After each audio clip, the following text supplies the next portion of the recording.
5元33，又过来沙田码头这边买海鲜了。这种荤一起卖就35，如果捡这种大的就40块钱一斤。然后这个皮皮虾就10块钱，这种33，这种就10块钱一斤，这种就7块钱一斤，这种就45块钱一斤，这种就13块钱一斤，这种大的虾就45块钱一斤，这种鱿鱼婆就63块钱一斤，这个大的35，然后这种一起卖的话就35，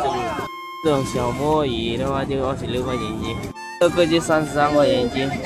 这种虾就是30块钱一斤。